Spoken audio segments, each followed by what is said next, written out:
Very good morning to all of you here in India, and a very warm good morning to Dr. Nyla Ali Khan. I'm extremely fortunate to have you here, and I feel myself lucky too.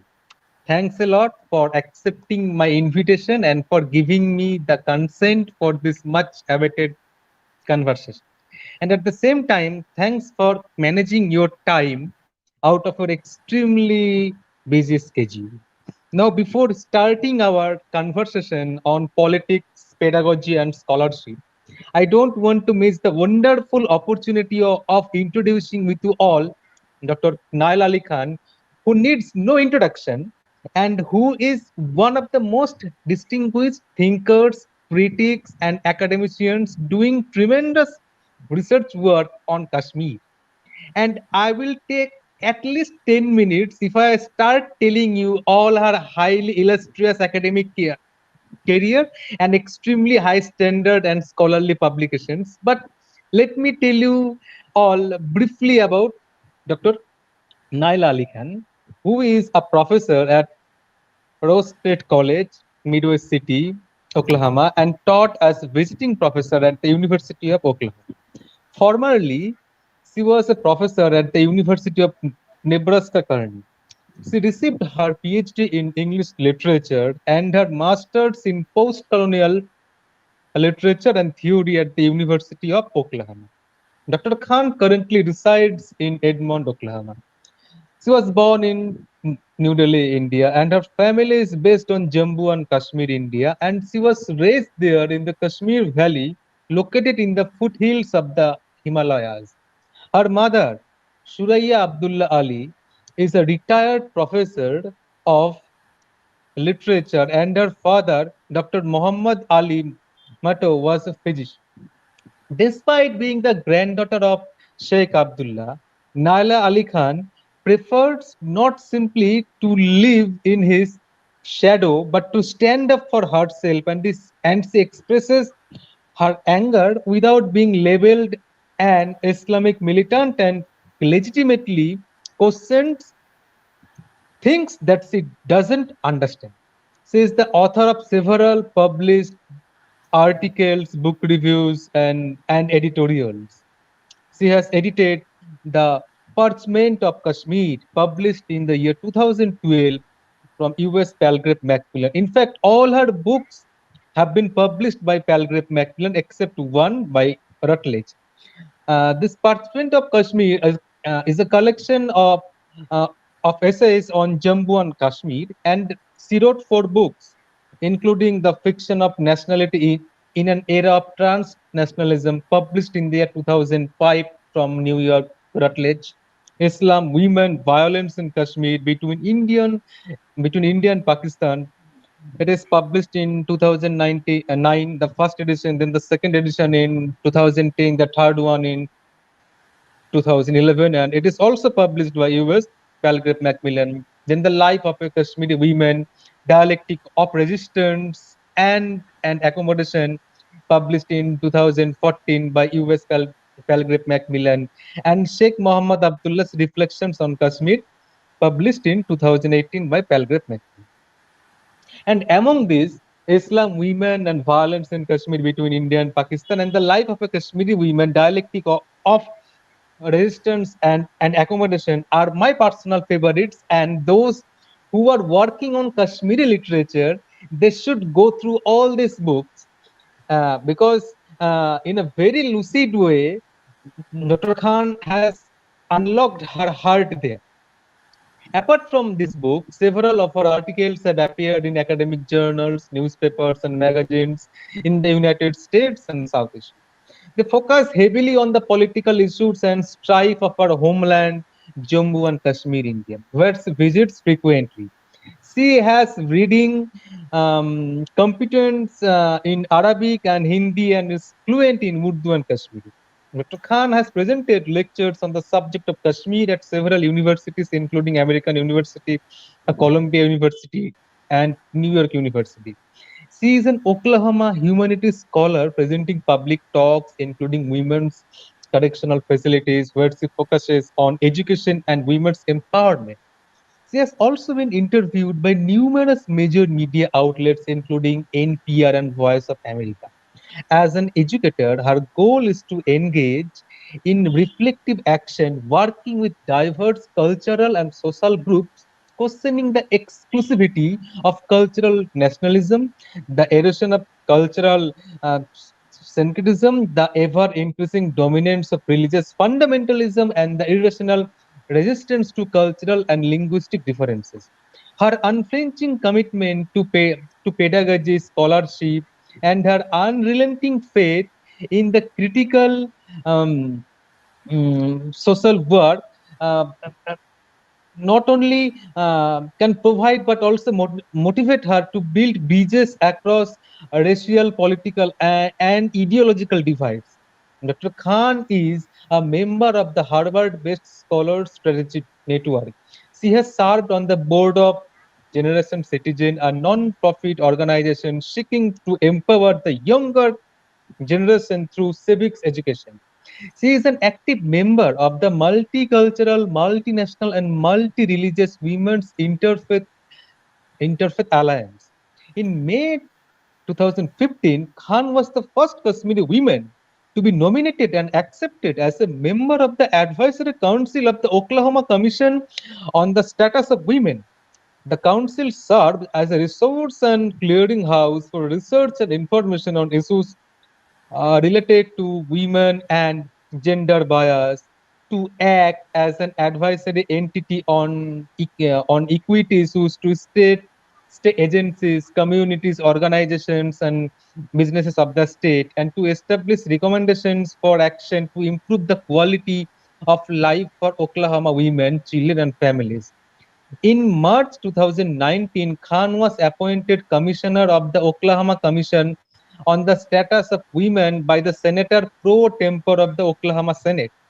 She was unanimously elected the chairperson of the Advisory Council of the Oklahoma Commission on the Status of Women. Dr. Khan was recognized at the Oklahoma State Capitol for her human rights work in 2018 and honored by the Oklahoma League of Women Voters as one of the 100 trailblazers for 2018.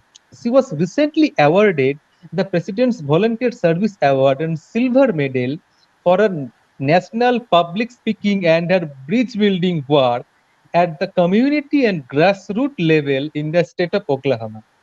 She is a member of the international team of the Oklahoma government. So I told you all that it will take at least 10 minutes to read her the brief bio. So you can imagine if I want to tell her something about the CV, then it will take more than 1 hour. So now let me ask you my first question, ma'am, and thanks a lot for accepting my request, for accepting this invitation. Thank you, Gautam. Thank you. And I want to begin this conversation with your book, Sheikh Mohammed Abdullah's Reflection on Kashmir. So your book titled Sheikh Mohammed Abdullah's Reflection on Kashmir, published in 2018, gives a vivid picture on the growth of Muslim ideology outside the dominant Pakistan movement. You have not shied away from pointing out the flaws in his policies, but you praised the policies and ideologies of Sheikh and his contribution for building the cognizance for economic, geopolitical, demographic differences of Kashmir.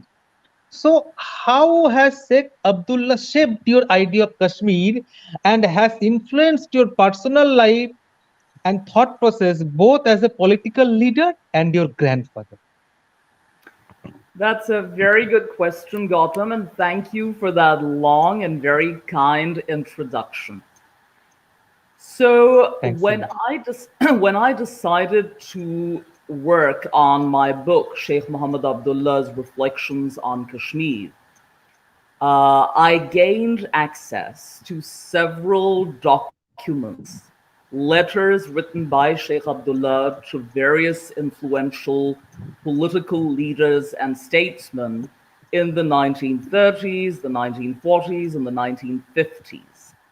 I also gained access to Sheikh Abdullah's interviews that he had given at the height of the movement for Kashmiri nationalism, the movement for Kashmiri autonomy, self-determination, etc.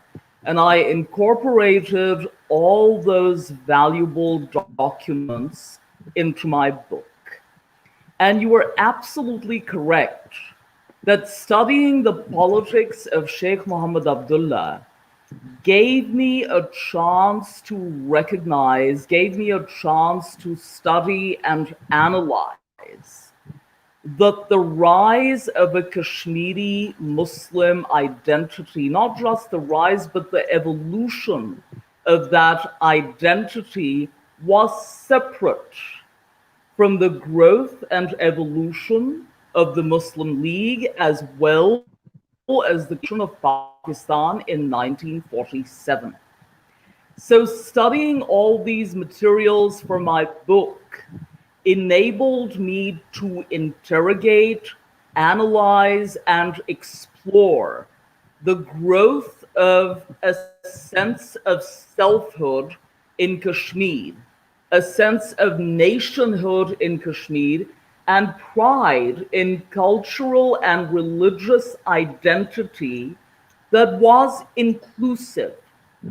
It was an identity as well as a selfhood and a nationhood that was willing to accommodate a multiplicity of points of view, a multiplicity of ethnic and religious identities. And the sense of Kashmiri nationalism and selfhood that began and evolved in the 1930s was heterogeneous, unlike the nationalisms that we see in the world today. So that sense of nationalism did not rely on the creation of a homogeneous entity. It did not rely on the excision of differences. On the contrary, it relied on a celebration of diversity of language, culture, religion, and ethnicity. So Sheikh Mohammed Abdullah as a politician and Sheikh Mohammed Abdullah as my grandfather has given me a lot of pride in who I am, where I come from. I do not view the history of Kashmir through the lens of contemporary politics. So as you and everyone watching knows very well, Kashmir over the past 3 decades has been mauled, brutalized, and traumatized. And the history of Kashmir has been distorted by several inaccurate and lopsided interpretations. But the reason I worked on Sheikh Mohammed Abdullah's reflections on Kashmir is because I wanted to study history of contemporary politics. And I wanted to study how the narrative, the imaginative narrative and creative intelligence of Kashmiri politicians, thinkers, intellectuals, common citizens at that point in time enabled them to create an inclusive, pluralistic narrative. You see, Goutam, I think what a lot of us forget is that history is not a seamless narrative. The history of every society, of every nation, has interruptions, has difficult patches, has teething problems, growing problems.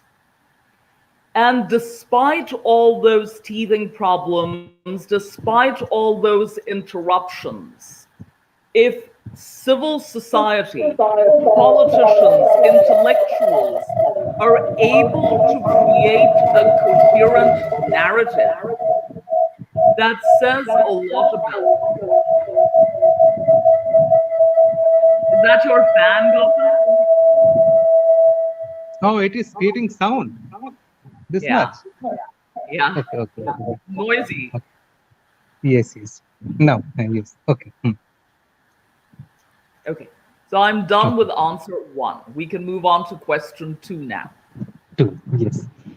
Mm, so no, it's the very much presents that Sheikh Abdullah has said you're not only the intellectual faculty, but apart from your political stance to such an extent that this book is the outcome of that, and this book and that another one can be taken as some kind of biography, where all the nuances of Sheikh Abdullah's personal and political life can be shown vividly.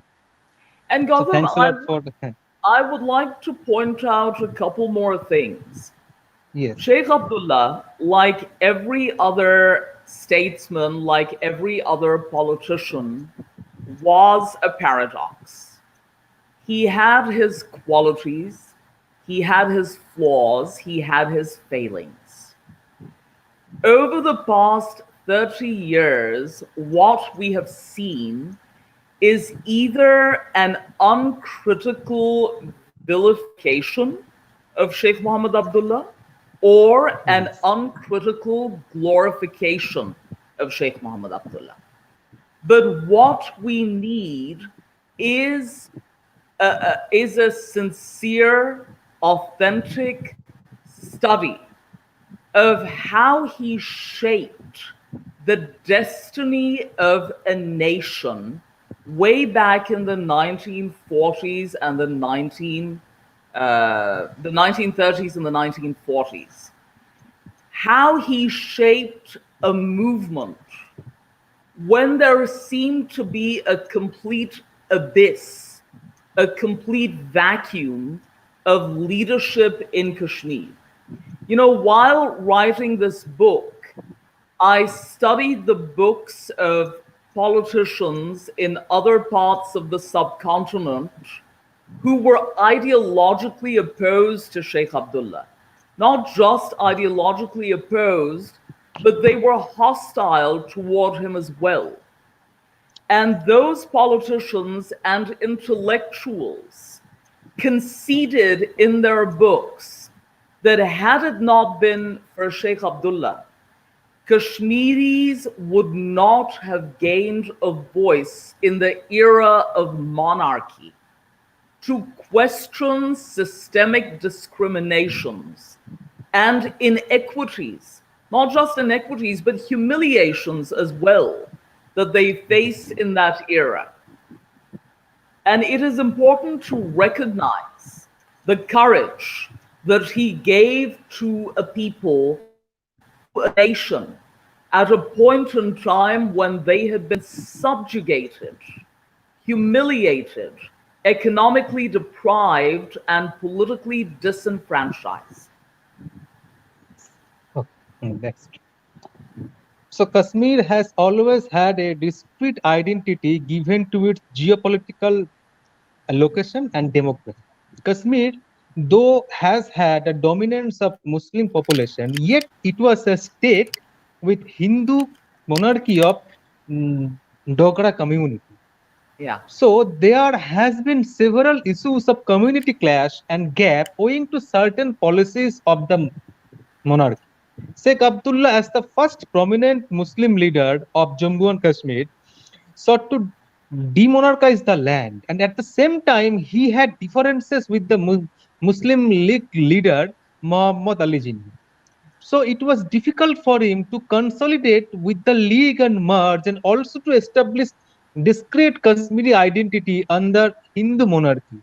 This quite has been the syncretism, and it still is struggling to establish its uniqueness. Now, especially with the abolition of Article 370, the issue has complicated even further. So if you can Yeah, kindly respond to this. yeah, yeah. You see, the state of Jammu and Kashmir, which has now been dwindled into two union territories, the state Yes. was a conglomerate, as you pointed out. Jammu, Kashmir, and Ladakh were linguistically diverse, culturally diverse, religiously and ethnically diverse as well. And this conglomerate together to build common ground between Jammu, Kashmir, and Ladakh was no easy task. The reason Sheikh Mohammed Abdullah had political differences with the Muslim League and with Muhammad Ali Jinnah is because Sheikh Mohammed Abdullah and the National Conference at that point, Sheikh Abdullah was anti feudalism, he was anti monarchy, he fought for the rights of tillers.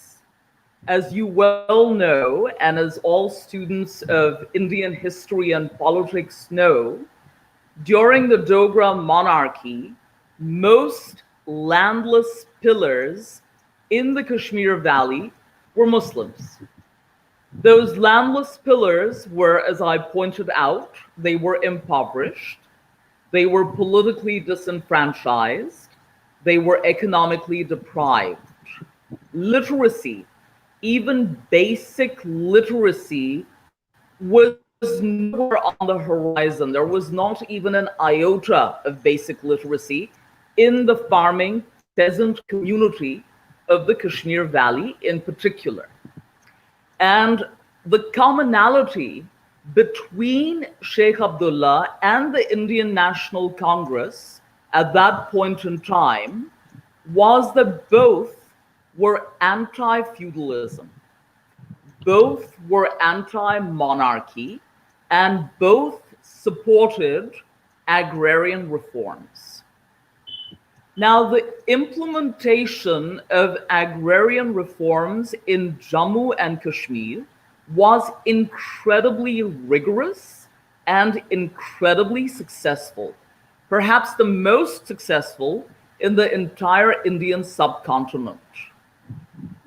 In the early 1950s, when the Land to the Tiller Bill was passed and implemented, 700,000 landless tillers gained rights to the lands that they worked on. Out of those 700,000, 200,000 were lower caste Hindus of Jammu. So it wasn't just Kashmiri Muslims who benefited through the Land to the Tiller Bill or through agrarian reforms, but it was also lower caste Hindus of Jammu. It was also those Buddhists of Ladakh who were nowhere in the dominant caste or in the hierarchy of that part of our state. Also, Sheikh Mohammed Abdullah's demand, the demand of his colleagues and his organization for responsible government, meant that suffrage in Jammu and Kashmir would be extended, suffrage or the right to vote would be given to every state subject of Jammu and Kashmir, regardless of religious affiliation, regardless of political affiliation. The demand for responsible government meant that the monarch would be ousted, that dynastic rule would be eradicated, that it would cease to exist. Whereas Muhammad Ali Jinnah's Muslim League rested the sovereignty of Maharaja Hari Singh. Muhammad Ali Jinnah's Muslim League did not support the Quit Kashmir movement that was launched by Sheikh Abdullah and the National Conference in 1946, right? Yes. Instead, what the Muslim League said was that the Maharaja had the right to decide which dominion Jammu and Kashmir would accede to. As you know, in 1947, India and Pakistan were not nation states, they were dominions. And the Muslim League believed that the Maharaja would have the ultimate say in which dominion the princely state would accede to. Whereas Sheikh Mohammed Abdullah's point was that the people of Jammu and Kashmir would make that decision, that the ultimate authority to decide the fate of the princely state of Jammu and Kashmir rested with the people, with its citizens. That was the political difference. And also, with Sheikh Mohammed Abdullah's emphasis on agrarian reforms, political autonomy as well as economic autonomy, politics in Jammu and Kashmir superseded religion. Politics in Jammu and Kashmir superseded religio-cultural divides and enabled the creation of a collective identity that was pluralistic. It was an identity that was not just Kashmiri Muslim, Dogra Hindu, Ladakhi Bodh. On the contrary, it was an identity that was progressive, that was about progressive socioeconomic reforms, and that took cognizance of the fact that without economic autonomy, political autonomy would remain lopsided or ineffectual. Did that answer your question? Yes. Yes.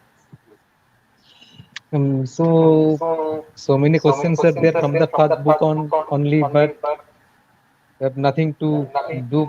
We have to move to the second one. It means the life of a Kashmiri woman, and there also to express your sadness over the erosion of women's activism in Kashmir by the reduction of their identities to grieving mother, martyr's mother, or rape victim. This highlights the vulnerability of women in the turmoil society as they are the easy victims of society. The plight of Kashmiri women, especially in the conflict zone, has been the most vulnerable with the loss of their fathers, sons, and husbands. The cases of half widows are not unknown to us as to how they have to wait for the proof of their husband's death to, to inherit their properties. At the same time, education of women in Kashmir has also been an important issue, and owing to the unique situation of the region, it demands unique policies to address the issue of women empowerment and development. In your view, how can the problem of women in terms of education, socio-economic, and political powers be integrated to address the problem of identity of Kashmir? You know, that's a very important question, Gautam, because I'm Yes. sure you are aware that soon after the revocation of Article 370 and soon after the erosion of our autonomy as well as the division of the state into two union territories, a couple of BJP bigwigs brazenly fetishized Kashmiri women. Uh, I believe a BJP chief minister went to the extent of saying something like, well, now that Kashmir's autonomous status has been revoked, men from Uttar Pradesh and other parts of mainland India can go to Kashmir to pick up brides, pick up fair-skinned Kashmiri women. So that kind of brazen objectification, that kind of brazen fetishization of Kashmiri women is highly objectionable, and it's pathetic. And over the years, as you correctly pointed out, over the past 3 decades, Kashmiri women have borne the brunt of the conflict.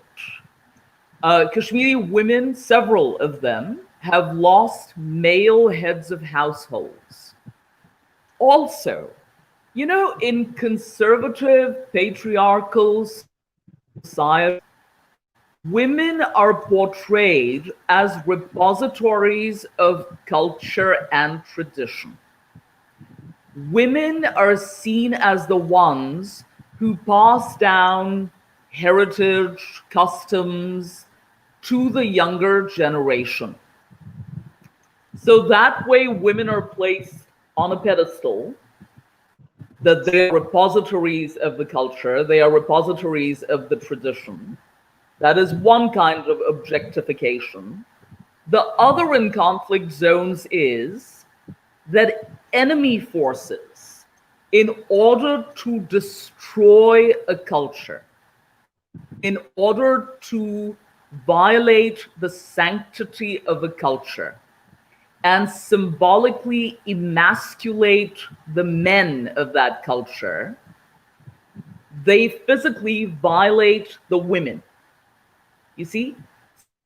So rape has been used as a weapon of war in several conflict zones.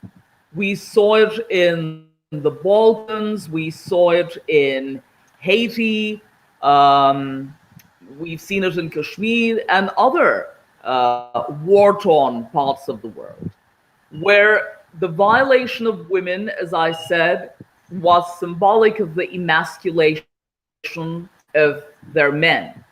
It was also an erosion of the culture of the society, the violation of the entire society, right? So women's unique aspirations, their unique ambitions are not recognized in either case. When women are placed on a pedestal as repositories of culture and tradition, their unique aspirations are negated or relegated to the background. On the other hand, when women are violated because enemy forces hate the culture that those women represent so much that they physically violate them, they traumatize them, again, the unique aspirations of those women are negated. Again, they are relegated to the background. And as I've said in my book, Kashmiri women have been reduced to the role of grieving mother, despondent widow, hapless daughter, right? Now, there are several women in Kashmir who are either semi-literate or literate, do not really have the skills that would enable them to, that would give them earning power, that would give them access to sources of income. And these women are traumatized. They are traumatized because of the political turbulence. They are devastated because of the turmoil. Structures that they thought would protect them for the rest of their lives have been demolished. Sociocultural value that gave them a sense of security have been eroded. So Kashmir is now a society in which we see a lack of, of values, of sociocultural values. There is a lack of morality, of principles that several of us were raised to believe would last forever. That several of us were raised to believe were set in stone. But those values are now gone. So how can they be restored? What is required in Kashmiri society is institutions, community institutions, familial as well as civil society institutions that would work with victims and survivors of trauma, that would give them a renewed sense of security, that would give them a renewed sense of belonging. You know, Gautam, if you have studied South Africa, for instance, or if you have studied the former Yugoslavia, the Balkan republics, you will see that in those parts of the world, people went through similar traumas. People faced similar erosions of sociocultural values, of a sense of morality. So in order to restore, and you know what is a lot worse in conflict zones? When people lose their loved ones. Losing a loved one is terrible.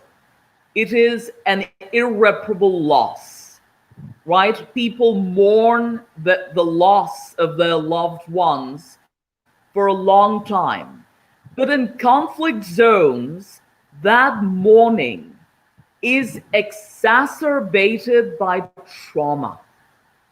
That mourning is accompanied by trauma.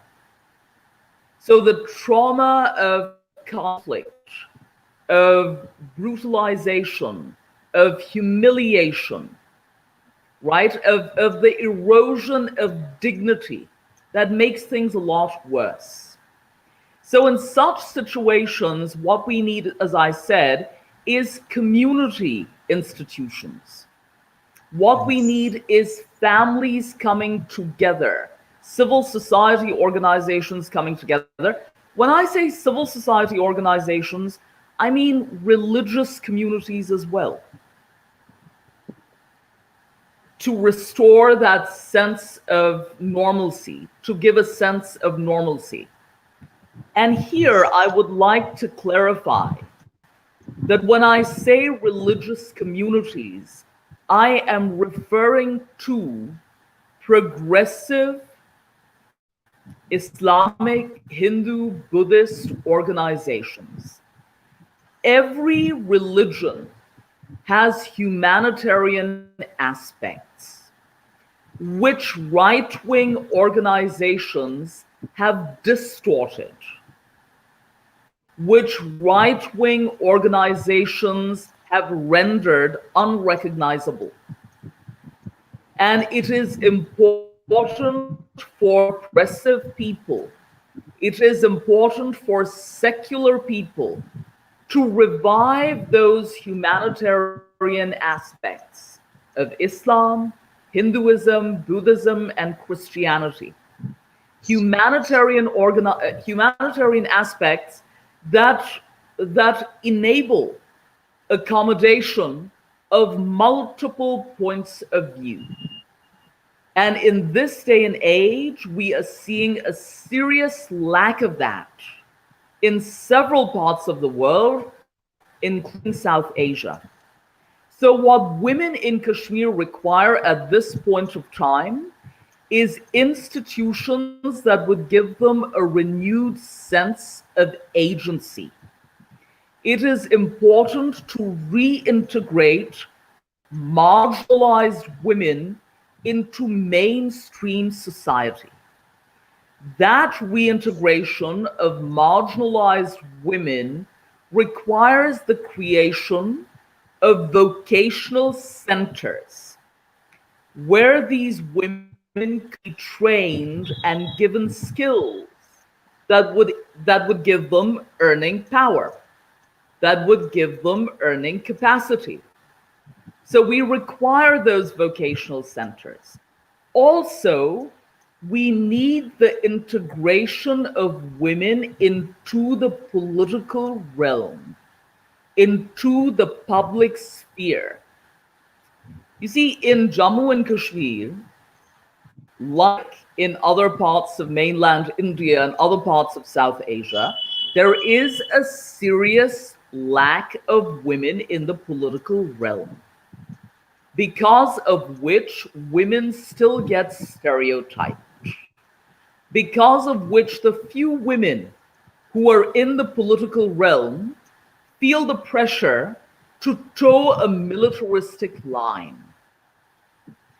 We don't need women to toe the militaristic line in this day and age. What we require now is for women to reestablish their historic ties with nation building, Yes. with peace building, Yes. with conflict mitigation, and women as mothers, as citizens, as wives, as members of civil society can play a very important role in nation building, which unfortunately has not been recognized either by mainstream organizations or separatist organizations. Yes. So, along with it, my next question also can be joined along with it. That I think that you have traced the legacy of Kashmiri women activism and their political engagement in a time very significant in the history of women, in the history of Kashmir, and at the same time, your grandmother Akbar Jahan being one such prominent women leader and politician. However, Kashmir being a region subjected to dispute and conflict, and has regenerated a stereotypical view of women as extremely backward and lacking in education under the threat of religious fundamentalism and militancy. Such a view, backed by current condition and events of Kashmir, makes the history of women's social and political activism a reality of distant past, hence often forgotten. So, do you think revival of women's dissenting voice and women activism can redefine the history of Kashmiri women in the current political context? You know, that's a very good question.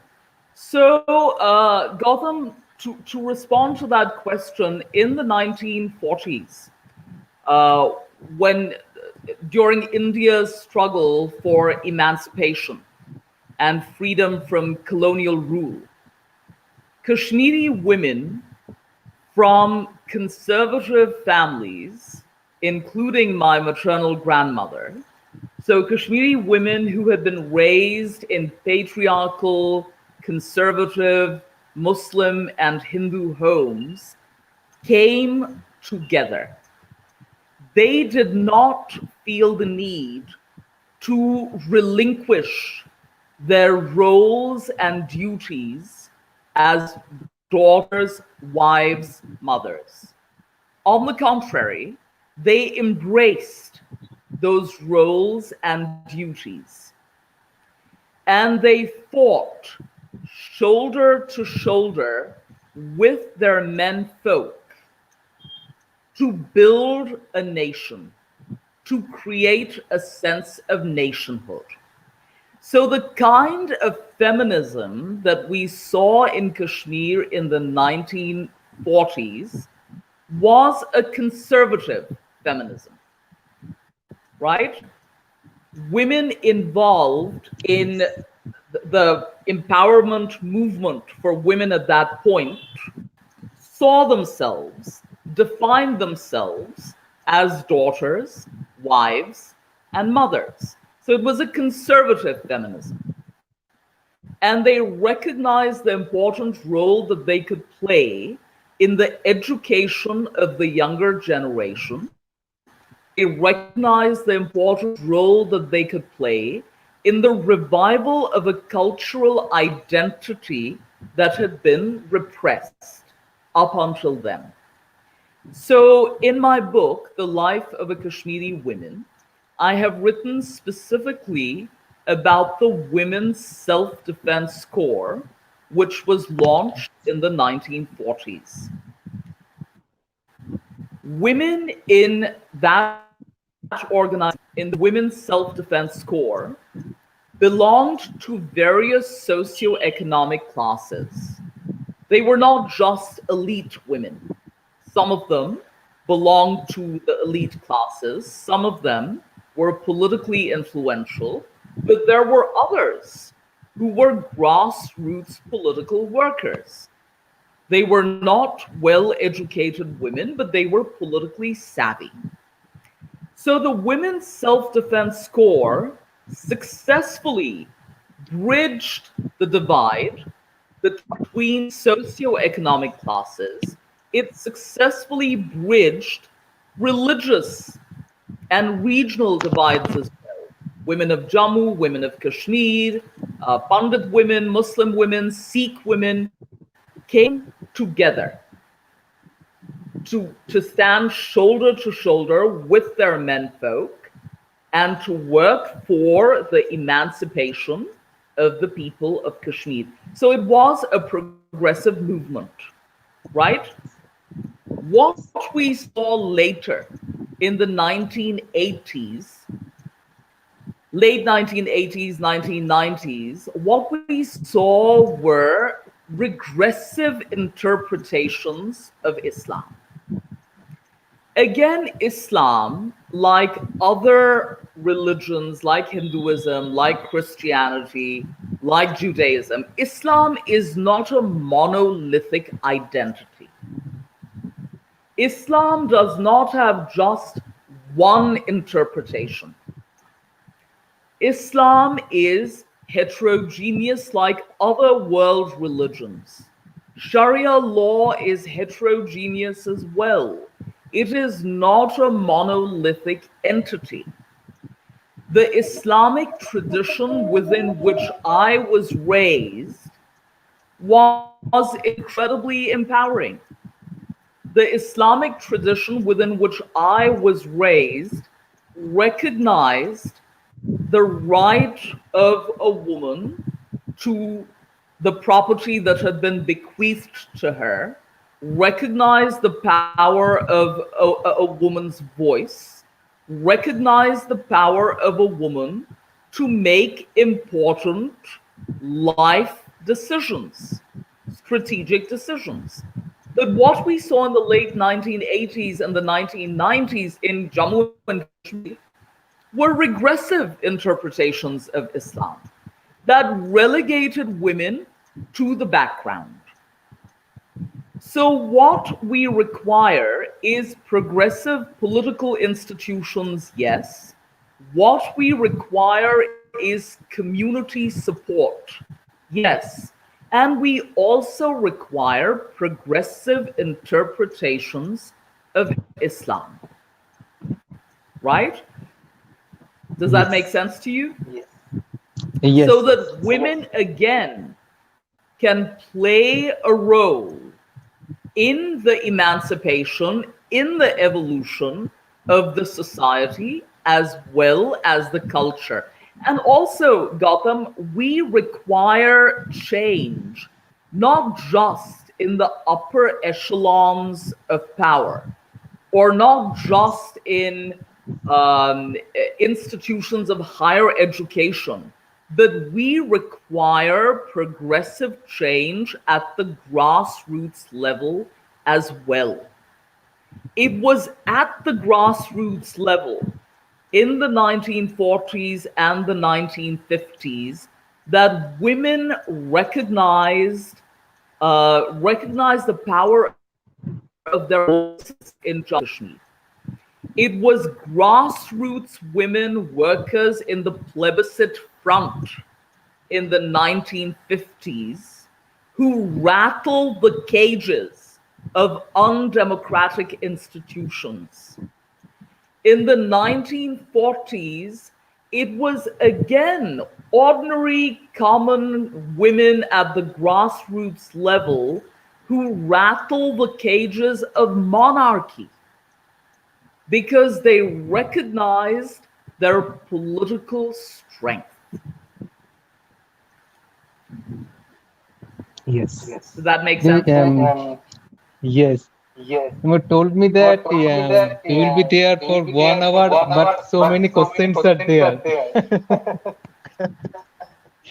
So you have to be brief, or we can go for 2 hours. But No, if no, I'll there be is a brief. time limit, yes, Yeah. then yes, yes. In the next book, in Islam, Women and Violence in Kashmir between India and Pakistan, you have very neatly explained the victimization of Kashmir both by India and Pakistan. The culture of violence prevailing in Kashmir owing to Pakistani sponsored terrorism and torture inflicted by the paramilitary forces in India administered Kashmir has fractured the consciousness of the people of Kashmir. If fractured consciousness is, to my perception, is a possible impediment to the integration of the consciousness of nationalism, Kashmiri or Kashmirian, and especially after the valley has witnessed so much of political turmoil and socio-cultural changes since the 1950s, like uprooting the monarchy, the establishment of an independent democratic state, a subject of perpetual dispute between India and Pakistan, radical militancy, migration of a considerable population of Hindu minorities from the valley, and now granting it to the status of UT by scrapping Article 370. So my Yeah. question is to you is that what constitutes the idea of Kashmir or Kashmirian? And if the consciousness is fractured and disoriented, then how is it possible to reorient? So, Gautam, you see, Kashmiriyat was not Yes. handed down to me as an abstract concept, or Kashmiriyat was not handed down to me as a concept created either by the Indian establishment or the Pakistani establishment.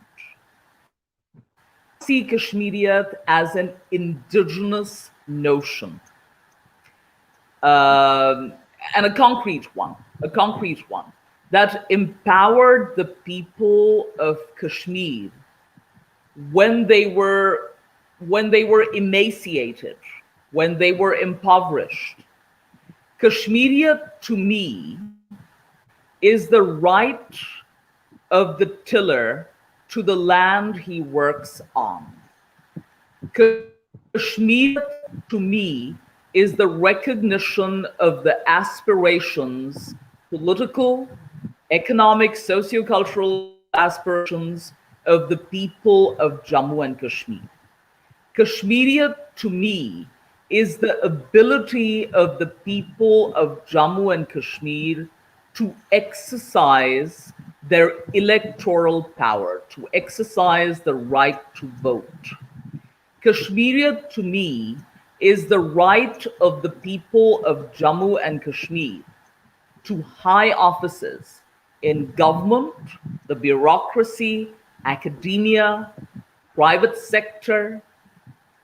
The people of Jammu and Kashmir should have that right. Kashmiria, to me, is the preservation of historical artifacts and literatures of Jammu and Kashmir. Kashmiria, to me, is the protection, the revival and protection of a pluralistic space in which no religious community and no ethnic community feels threatened. That, to me, is Kashmirian. Way back in the 1940s, Gautam, we were able to integrate the politics of mass mobilization with the creation of democratic institutions and the recognition of the voice of the people. Today, again, what we require is an integration of the politics of mass mobilization with the revival of democratic institutions and demilitarization as well. Right? You were Yes. correct that Jammu and Kashmir has been traumatized, has been brutalized by both India and Pakistan, because of which Jammu and Kashmir is now seen through the prism of security, the prism of national security. It is no longer seen through the prism of national interest or through the prism of democracy. And the consciousness of the people, because of the revocation of our special status, regional divides in Jammu and Kashmir have been exacerbated. And for this exacerbation, I would blame the BJP for having taken the unilateral decision to revoke our autonomous status. They are also attempting to exacerbate religious divides. I don't know how that fragmented consciousness can be repaired. I honestly don't know. But at this point, I will say that we need a revival of regional politics. The space for regional politics, particularly for mainstream regional organizations in Jammu and Kashmir, has been choked by the revocation of our autonomous status. Regional mainstream organizations have been relegated to the background. They have lost their credibility. And I don't know how they will revive that. Honestly, I don't have an answer to that question. Okay.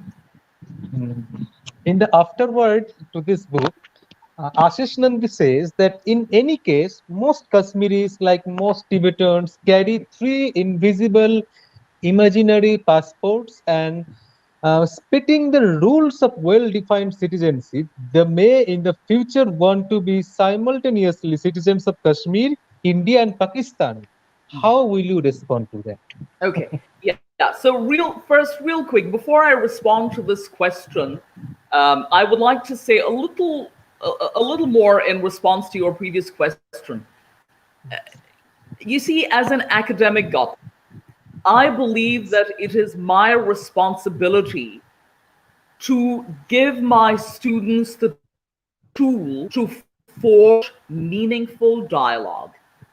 I believe that as an academic, it is my responsibility to give my students safe spaces where they can cultivate empathy as well as understanding, respectful understanding of opposing points of view. And that, I think, to repair a fragmented consciousness, that is one way to go.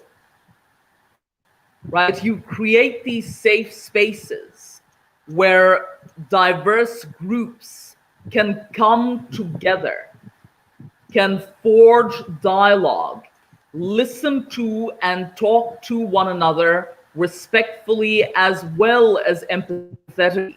I think as academics, we can give our students the tools to place themselves in the shoes of opposing parties. Does that make sense? Yes.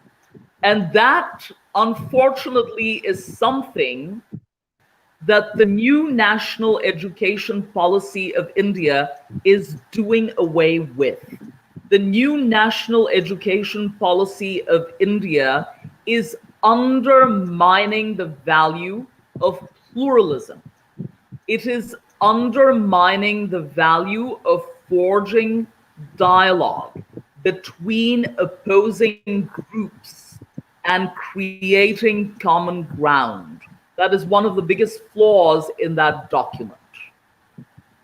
All right. Now, to respond to Yes. your question about the point that Ashish Nandi made, I've said this before in a couple of interviews, and I've said this in a couple of articles as well, that it is time to think about a new regional order. It is time to think about an order in which Kashmir would be the building bridge between India and Pakistan.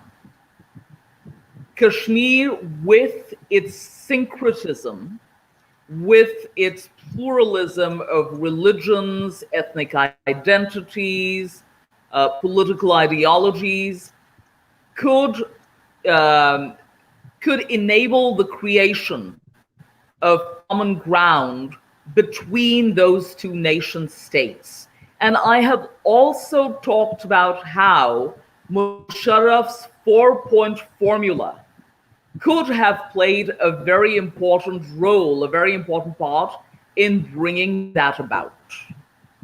Musharraf's 4-point formula, if it had been taken forward and implemented, would have enabled the gradual evolution of autonomy of the entire former princely state of Jammu and Kashmir. So when I say the entire former princely state, I mean those parts of Kashmir as well that are in Pakistan.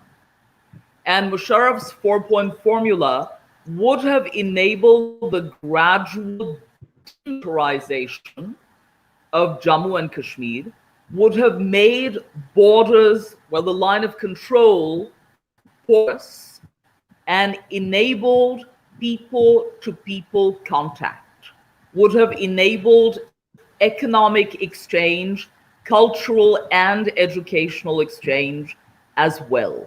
And that is exactly how conflict is mitigated. Conflict cannot be mitigated without dialogue. Conflict cannot be mitigated without the creation of without negotiation, and then the creation of common ground between opposing interests. Yes.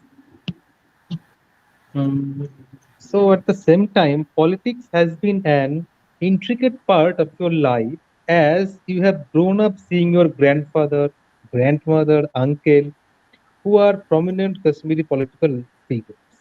You have never avoided speaking openly about the political situations of Kashmir. And you have also spoken about your position as heterogeneous South Asian subject in a physically distant place from Kashmir. I'm interested to know how have your political subjectivity and heterogeneous constitution shaped your teaching and scholarship. All right, so I teach students. Well, they come from diverse socioeconomic backgrounds. They come from diverse racial, ethnic, cultural backgrounds as well. So I have taught students who are privileged, who went to private schools, who come from influential families. I have also taught and continue to teach students who come from challenging backgrounds. They come from marginalized sections of society. Some of them have been victims of systemic discrimination, are still facing that systemic discrimination. I teach students who come from homes or from racial groups that are criminalized in the United States, right? And their Yes. political ideologies are diverse as well. So in my classes, the kind of argumentation that I teach is Rogerian. Now, what exactly is Rogerian argumentation? Rogerian argumentation is negotiating. So people with opposing points of view come to the table in order to negotiate, in order to find shared interests and shared values. It is not a win-win situation for either side. And both sides realize that rigidity will get them nowhere. Both sides realize that intransigence or remaining uncompromising will get them nowhere. On the contrary, problems will continue. Conflicts will exacerbate. The goal of Rogerian argumentation is to find solutions, not just to highlight problems. And solutions can be found only when opposing sides, enemy forces, are willing to negotiate with one another, are willing to find Yes. shared values, shared interests, and then build common ground to solve that problem. And building that common ground requires accommodation.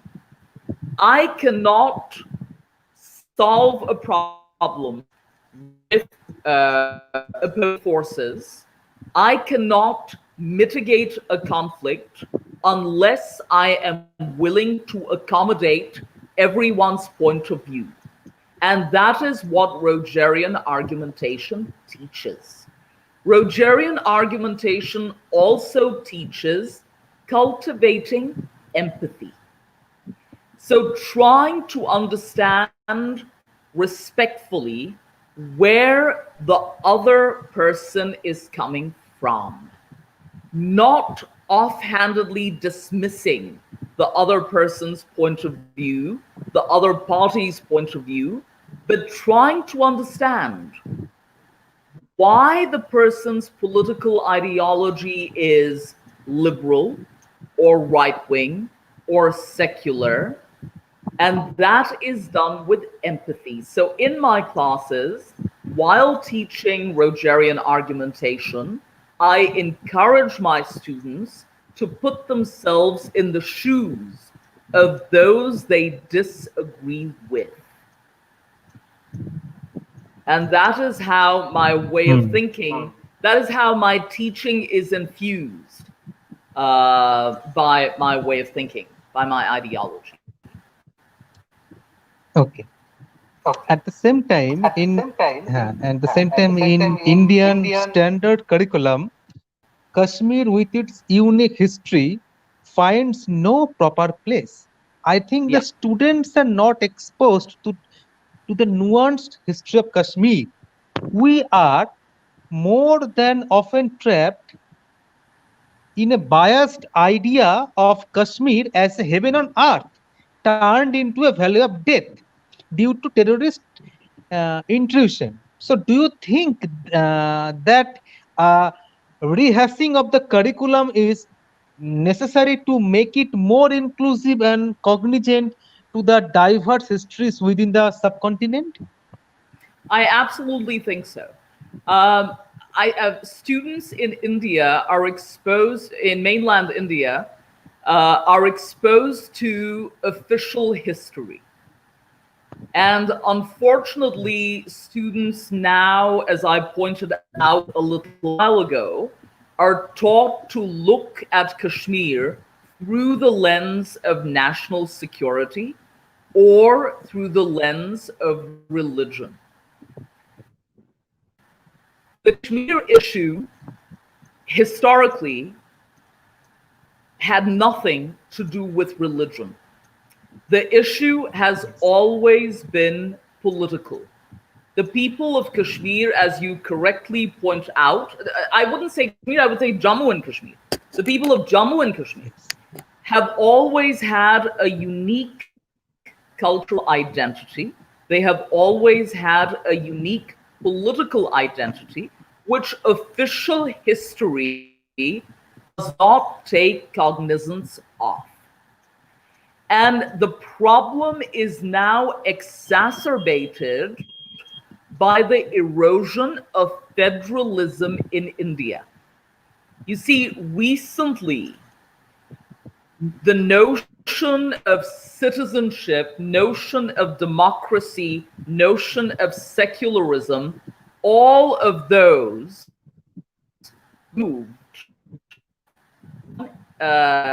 from CBSE syllabi, right? Yes, yes. That was also that. So Now what also that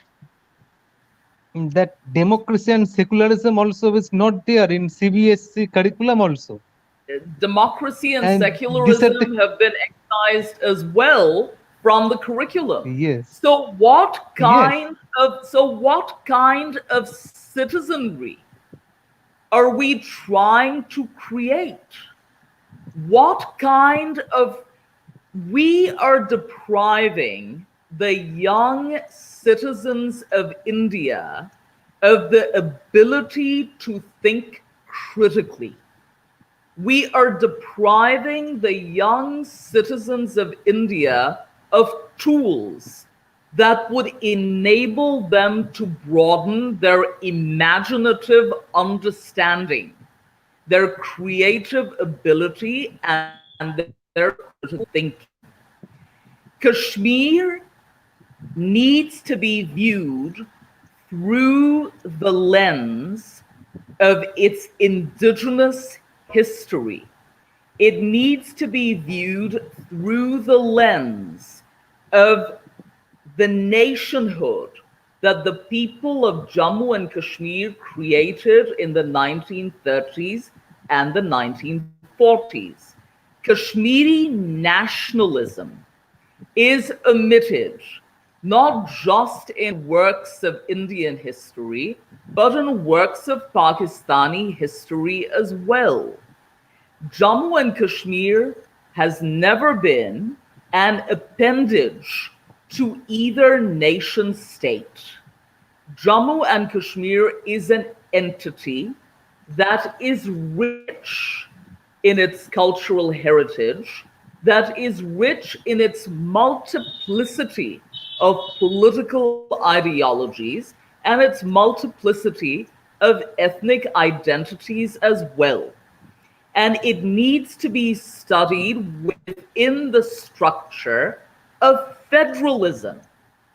What we are seeing now in India with changes in curricula, with the new national education policy, we are seeing integrative and centralist measures. And those integrative and centralist measures are depriving young students, depriving them of the tools as well as the ability to enhance their critical intelligence, right? And Jammu and yes, Kashmir cannot be either. You see, on the one hand, what we see is official history that reduces Jammu and Kashmir to the problem of insurgency or to the problem of religious fanaticism or to the problem of secessionism. So dissent in Jammu and Kashmir is criminalized and is labeled secessionism, right? Kashmiri dissidents, even those who are legitimately critical of the policies of the Indian nation state, even those dissidents are labeled traitors. So that is what we see on the one hand. On the other hand, we see obscurantist interpretations of the history of Kashmir. So every subaltern interpretation of the history of Kashmir is not progressive. Some of those interpretations that are opposed to official Indian history are just as obscurantist as official Indian history. What we require are progressive interpretations of the history of Kashmir, of the society of Jammu and Kashmir, that recognize our syncretic heritage, that recognize the plurality of ideologies that made Jammu and Kashmir unique. Yes. Does that make sense? Yes, yes. Now we are moving towards your the parchment of Kashmir, which Gautam, necessitates I that. don't know if I will be able to respond to all the questions because we've gone Yes. beyond an hour. So two more questions. Okay. Okay. In your parchment of Kashmir, you incorporates the in-depth analysis of social aspects of the society and polity in Kashmir, and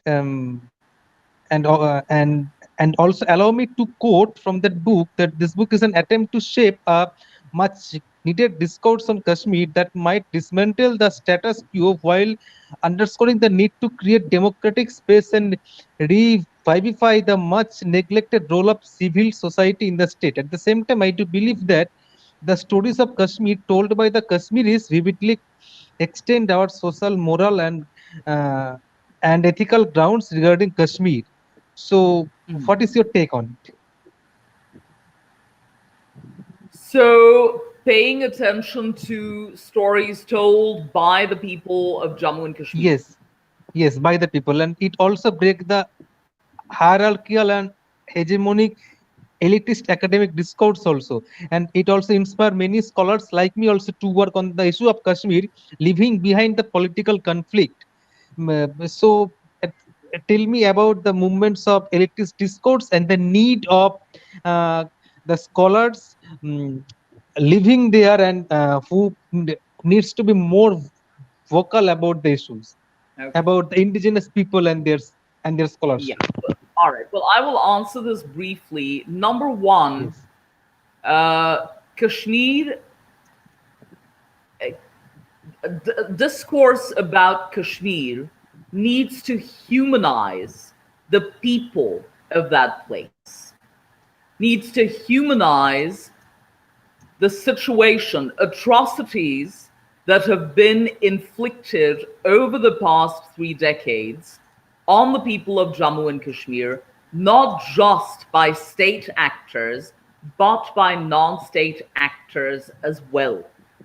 A recognition of those atrocities, attention needs to be paid to the resilience of the people of Kashmir. You see, despite the fractures, despite the fragmentation, despite the brutalities, the people of Kashmir have remained resilient. And I think they owe that resilience to the richness of the culture. They owe that resilience to kinship networks in Kashmiri society, which are relatively strong even today. So discourse about Kashmir needs to be humanized. It is important to look at the conflict through the lens of humanity, and also through the, real quick, I want to point out, I have been working on the Balkans and South Africa in my forthcoming book. And I have been looking at how, when militaries inflict atrocities on the people of a place, they dehumanize those people. The reason they can inflict atrocities with impunity, without any guilt, is because they dehumanize the people they are torturing or brutalizing. They see them as a group of enemies. They don't individualize them. So I think discourse about Kashmir should lead to individualization. You talk to a Kashmiri woman whose husband was a victim of custodial disappearance, death. It is then that you will realize what the woman had to go through, what her family had to go through.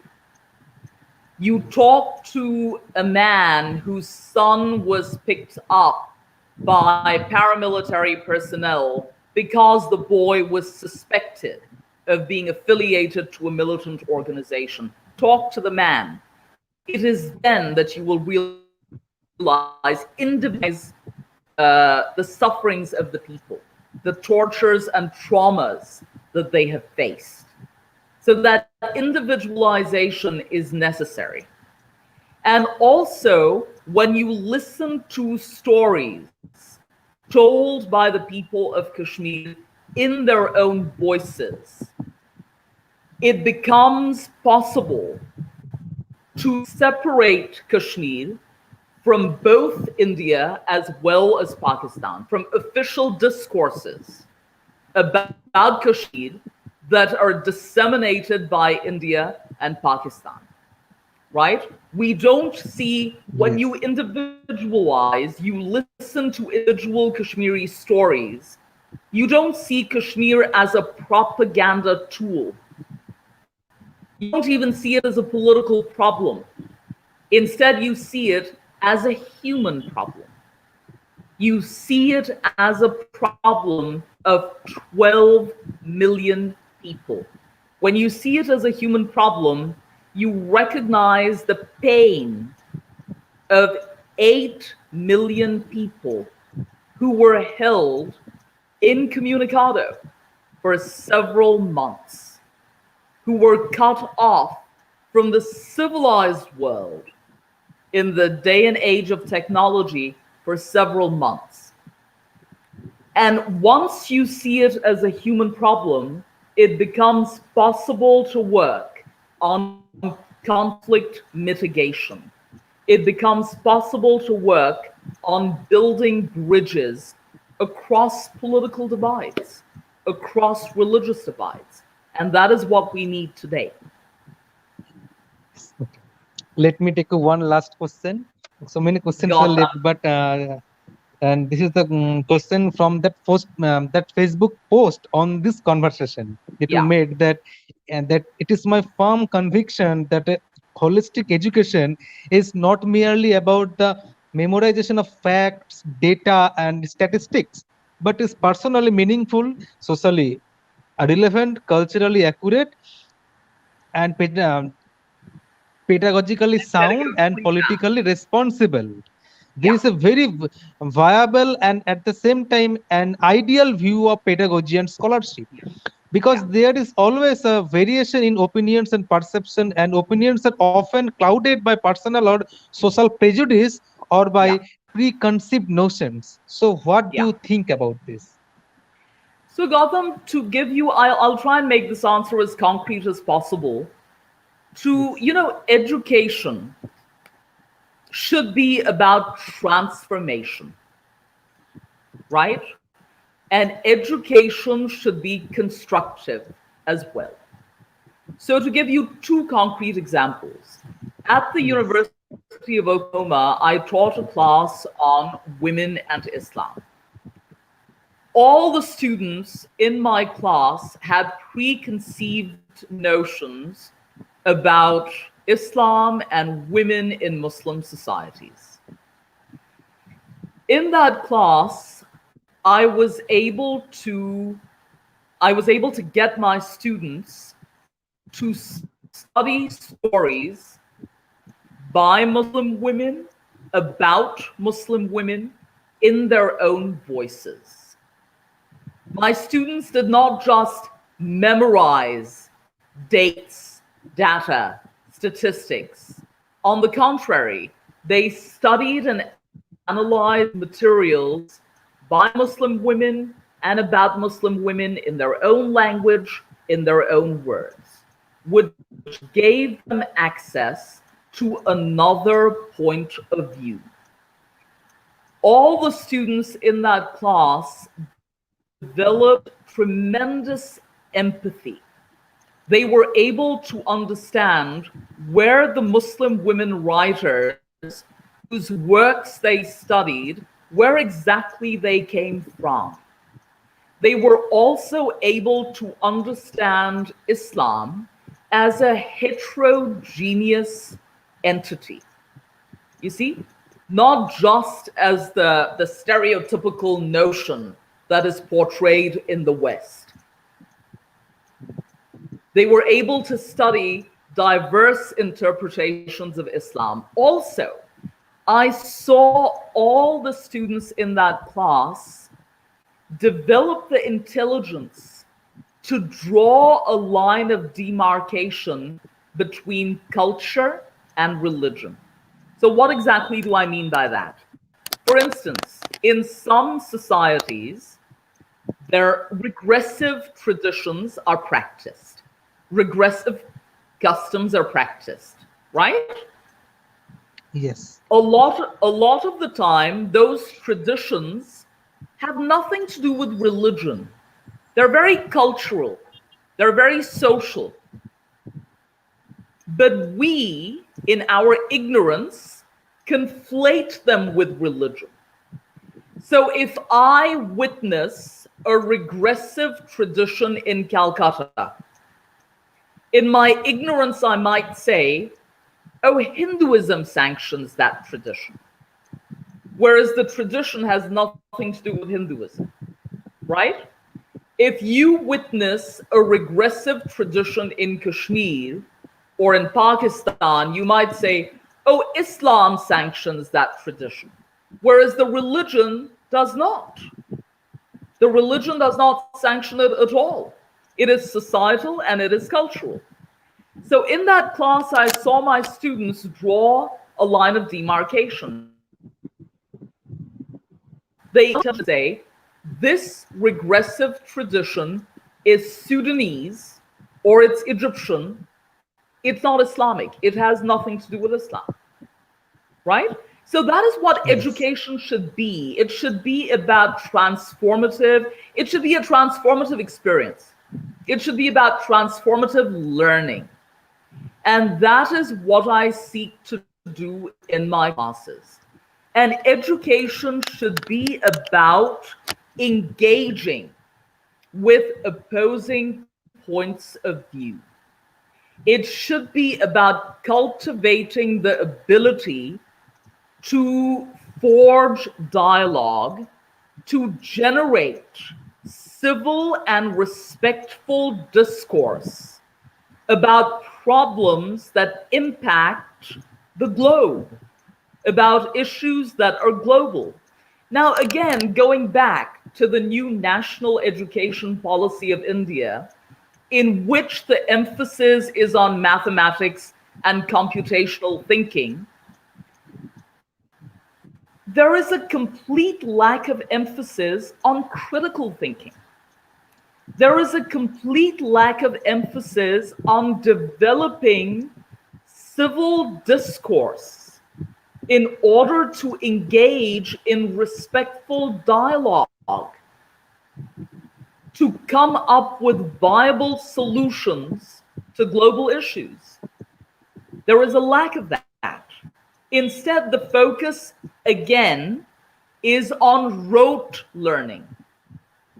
The focus, again, is on teaching to the test. Yes. You know? So that is a huge problem.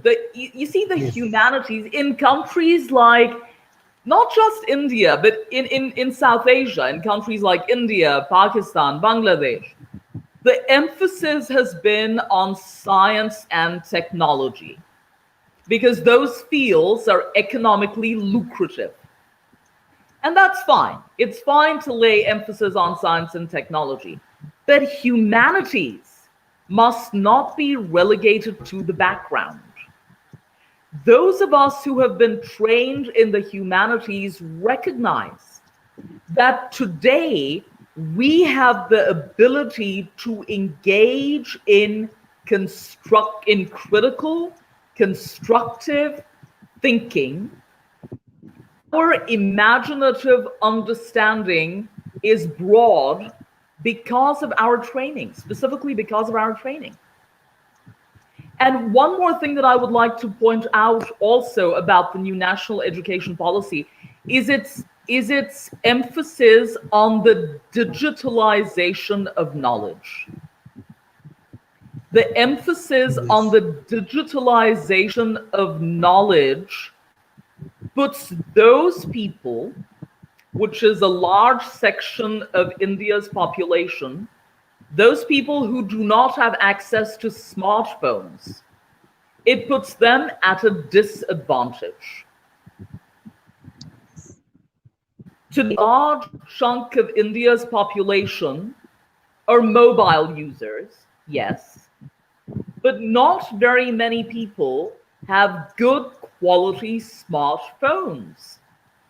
And not very many people have the ability to access, what is it called, broadband.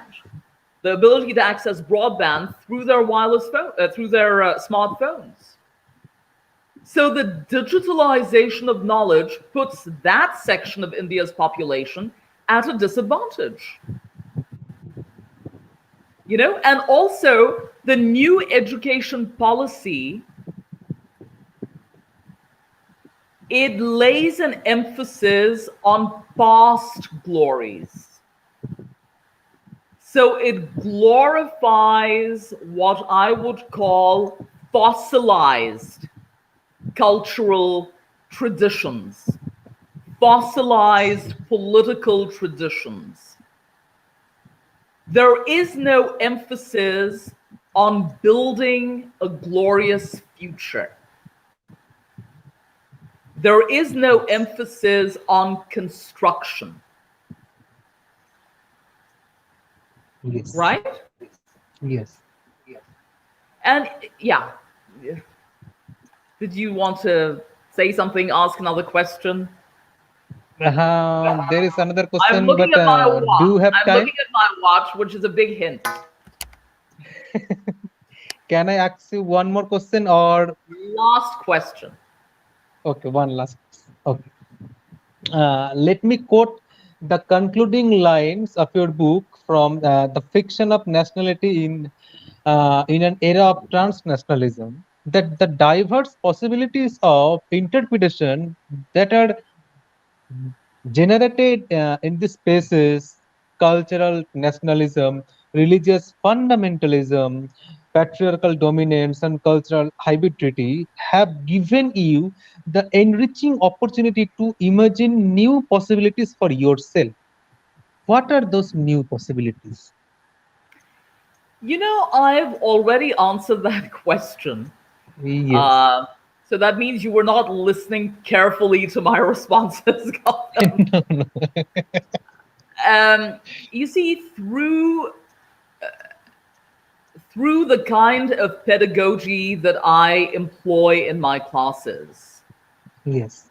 my attempt is to create or enable my students to understand that they can build their identities as global citizens. Yes.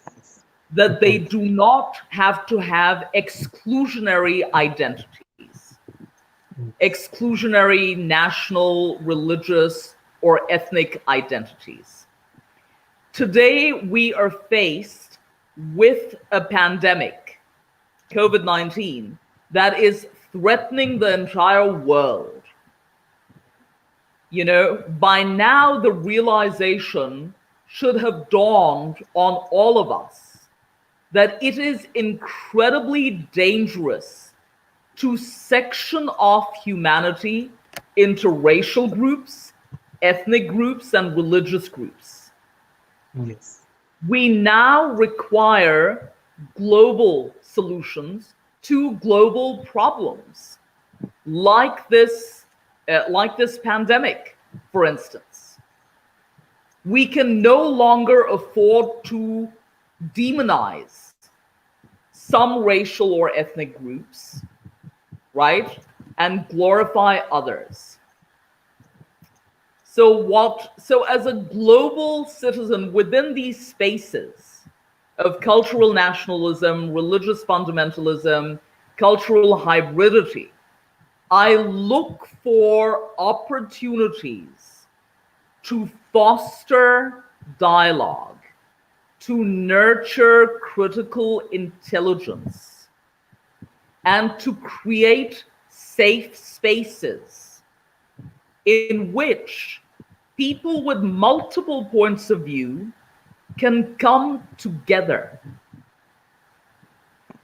to consider problems and then to come up with solutions. And I think it is so important to remember, I emphasize this in my classes, it is so important to remember that no solution is perfect.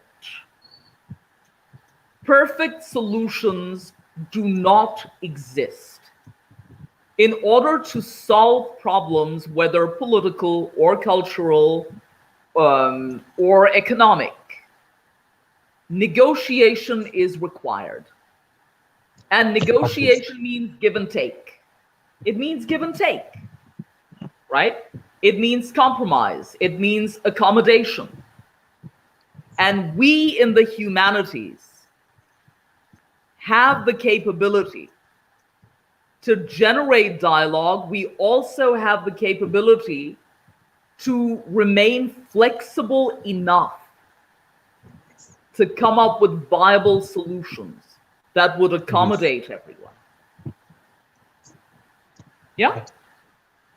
So it's my privilege enough to listen to the question and the answer for the second time. And when the speaker is like you, then one can ask the same question for a multiple times to get a kind of newer perspectives on that.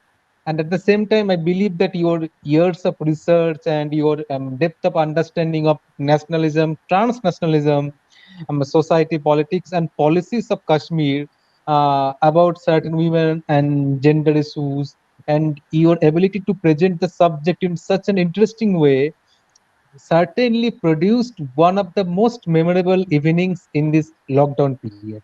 And I That's very personally kind. and I personally appreciated your approach to anticipate my questions even.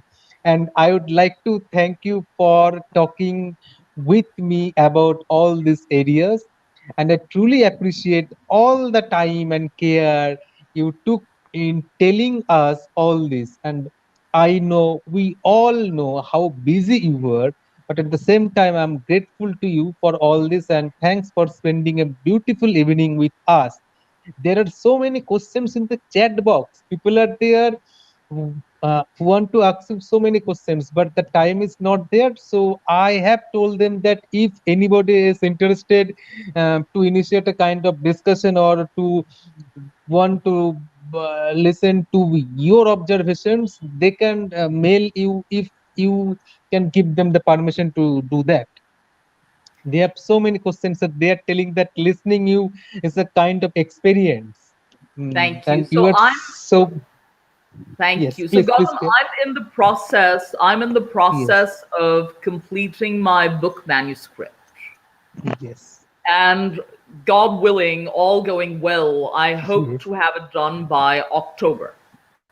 Okay, So currently I'm very busy with that, and I might yes, not be able to respond to all the questions that people yes, email to me, yes, but maybe at a later date, you and I could have one more yes, conversation, yes, yes, and you yes. could ask those questions in that conversation.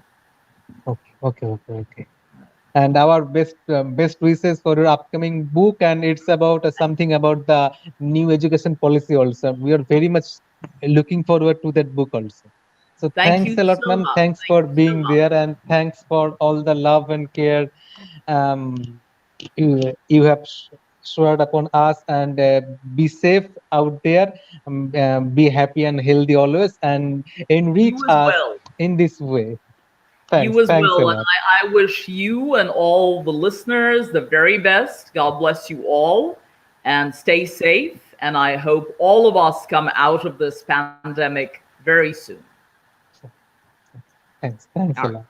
Okay. Okay. Bye. Gautam, can I get you to take a picture, take a photo, and Yes, send it to me for my Facebook yes, page? yes, Can yes, you yes. do I that will do that. now? Yes, Will you do it now? yes.